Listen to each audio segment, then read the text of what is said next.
Welcome back, Wyandot students. This is Mrs. Kazoos, principal of Wyandot. We are very excited to have many of you come back to our hybrid model of in-person instruction. We do know that many families have opted to remain or join the CVVA, which is our virtual academy in Chippewa Valley schools.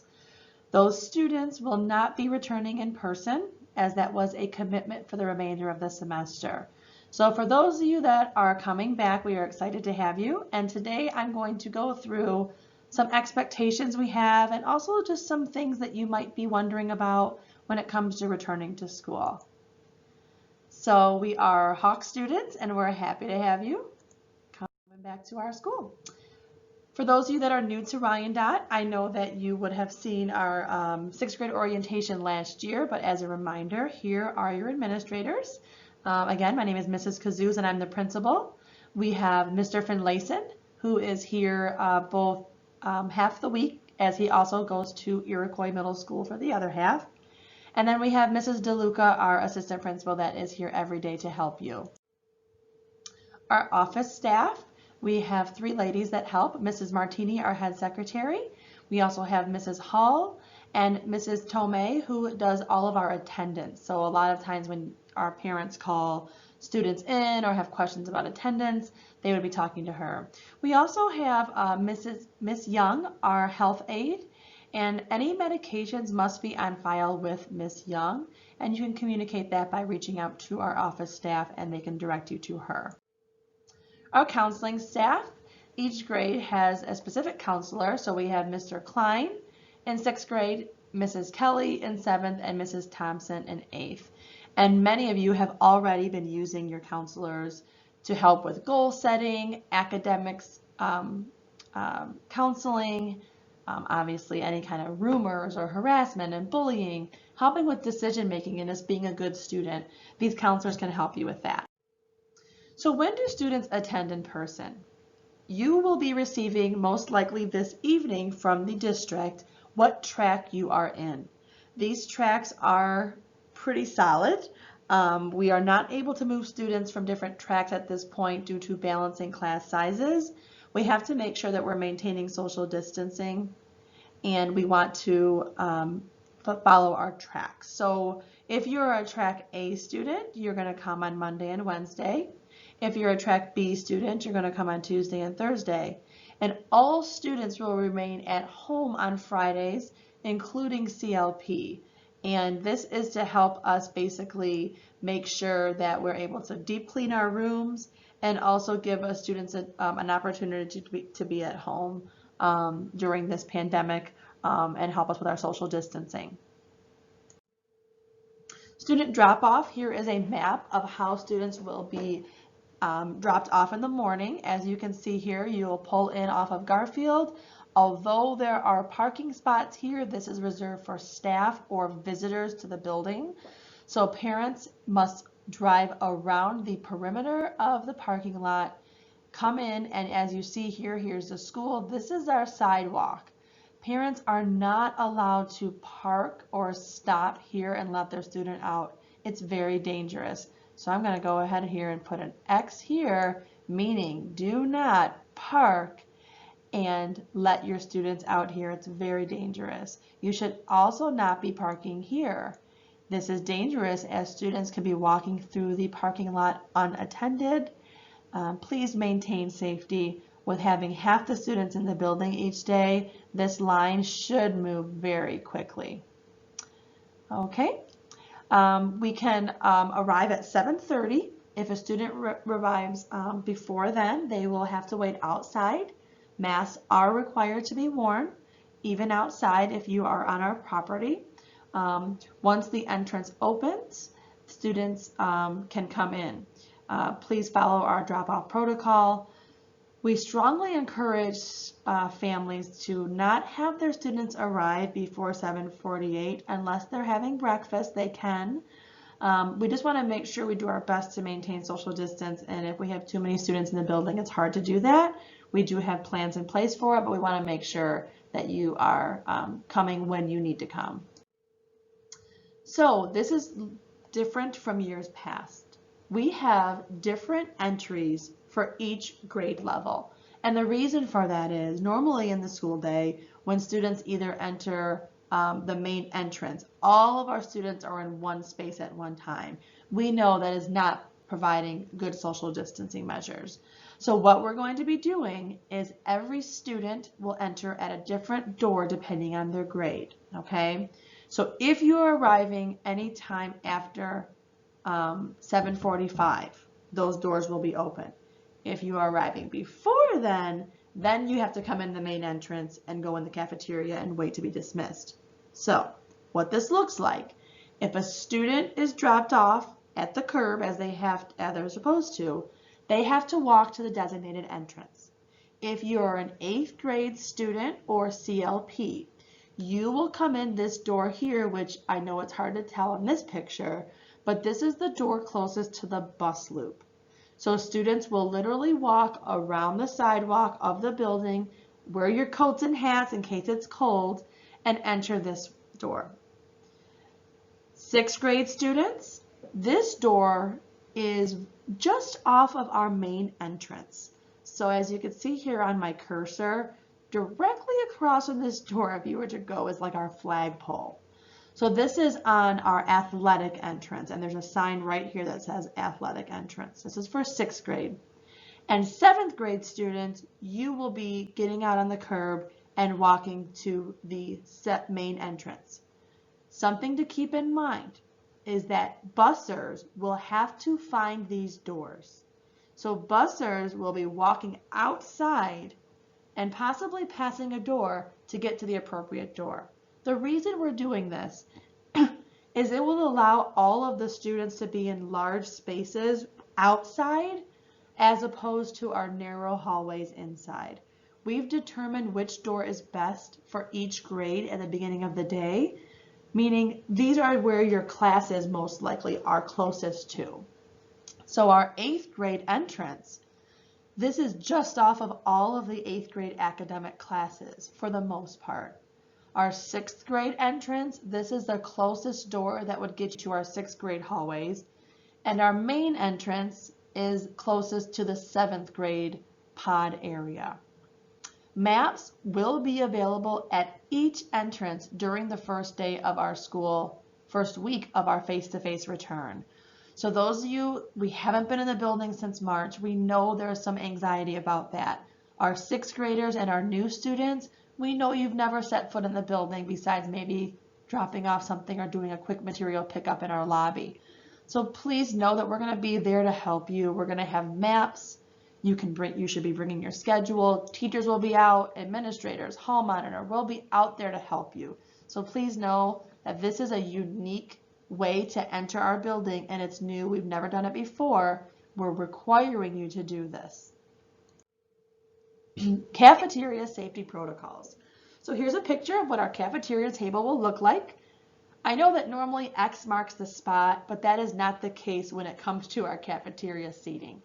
An X on a cafeteria seat means that you do not sit in that seat. So as you see here, you will have only 6 people to a table of normally 12. Students acquiring breakfast at arrival will retrieve the breakfast and you will sit in a designated breakfast section. This will be directly next to the kitchen and you must sign in every day if you are seated there to eat.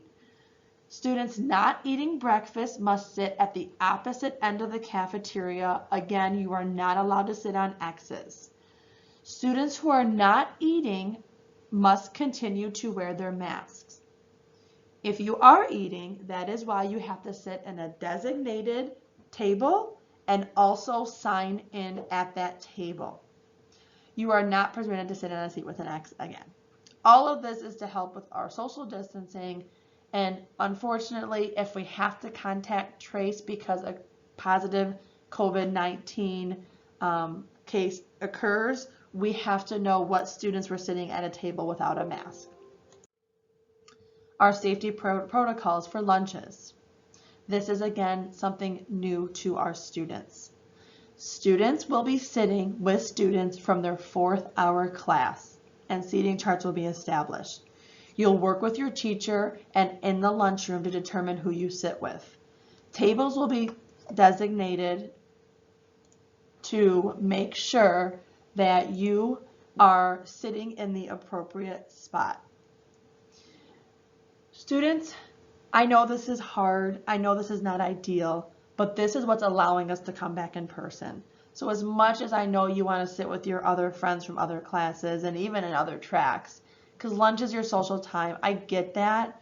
Unfortunately, we've had to make sure that we can ensure we're doing everything in our power to maintain safety protocols, and exposing you to another group of students for longer than 15 minutes without a mask is something that we're not comfortable doing at this point with the current COVID numbers.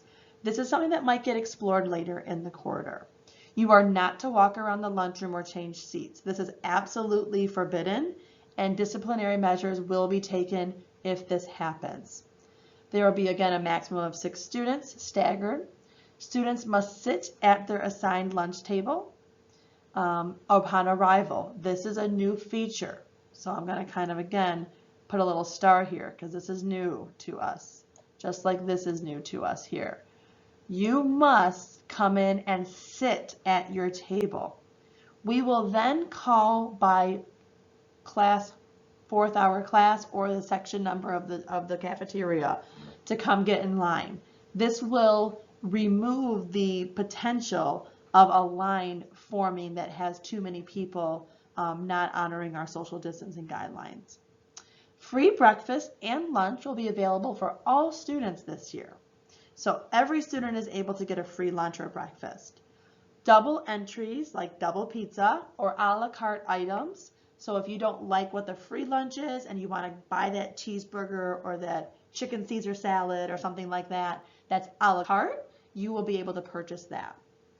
Cash will be accepted, but again, to follow social distancing and measures and guidelines, we will not be giving change back. This is very important for parents to know, because I would hate for a student to pay for their extra cheeseburger and expect to use that money for something else after school, because the money will not be given back. That money will be directly deposited into that student's account. I recommend having families go on to the sendmoneytoschool.com and have your student's account already set to minimize any kind of exchange or giving of the money. Students must bring their IDs to lunch. Remember that students are required to have an ID on them. This is explained further in my return to school plan that is being sent to families as well with this video. Students should bring a copy of their schedules with them on the first day of school. Normally students would be given the schedule at our presentations for our back to school hawk days, which we didn't have this year. So it's very important that students print their schedule because it has their room numbers on it. We understand that many families might not have a printer available, so feel free to simply write this down. Write down the name of your teacher and the room number, and that should get you through your day. Our hallways. We have markings throughout our hallways to remind students that they should be staying on the right side of the hallway. And although this is basic social etiquette, so many people find themselves doing this in public restaurants and at the mall, it seems as though at the school, many students forget this and we kind of all walk in a group and are kind of weaving our way through. So this pandemic has really forced us all to kind of refresh on our PBIS, our positive behaviors, and our interventions in schools. And it's really allowed us to make sure we're remembering to stick to the right when you are walking. There's 2 lanes and they are expected to move from point A to point B without congregating. So we want to make sure that there is no congregating in our halls. Many of you that have been at Wyandot have heard Mrs. Kazoo say, let's walk and talk. So you're going to be doing this even more. There are no lockers to use. You are going to have a backpack, so there's no reason to be stopping in the halls. we encourage you to find that friend and walk to the next class together, because this is an opportunity for you to see people, but you should not be stopping, waiting for people, or walking in large groups. So again, lockers will not be used this year. You may utilize a backpack to carry your belongings. When you get to your class, we ask that you almost use the space next to where you're sitting on the floor or underneath the desk as your locker. So you should not have all of your stuff piled on your desk. You should have only the belongings you'll be using for that class, and all of the rest should be tucked away in your backpack and out of sight. Leading us to a question many of you might have about cell phones. We still have our policy that cell phones and electronic devices, including these, are not to be used during your school class time. You will be carrying your device because there's no lockers. However, it must be out of sight in your backpack and either silenced or off. Students that do not follow these expectations may receive disciplinary action. Please make sure you silence your phone, because I understand that many students might have notifications being sent from their parents.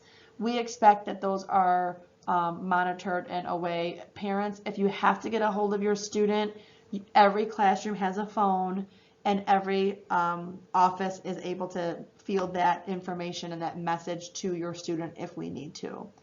Social media has a huge impact on student and our classroom environment and cultures.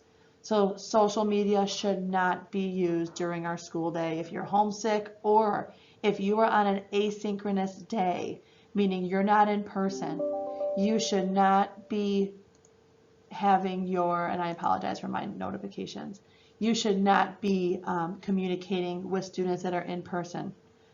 You will have that time stamped. Asynchronous time is still school time. So if you are trying to get a hold of people while they're in person, there could be disciplinary measures taken. And parents, please keep an eye on your students' social media usage as always. It's always important to know what our students are doing. Hawk expectations. Be a Hawk student. Have a positive attitude. Always respect yourself, others, and property. Work hard to reach your highest potential and keep our school and others safe. It's important that you follow these expectations, and we love to acknowledge and give positive recognition to those that are doing so. The COVID-19 pandemic has brought all of us struggles, and many of our families have really gone through a lot, both regarding health and academic coaching and your own personal situation. So we recognize that. We are happy to be able to provide those of you that have chosen to come back in person that opportunity. We hope that you, as students, work with your families. We hope our parents guide our students to follow these expectations.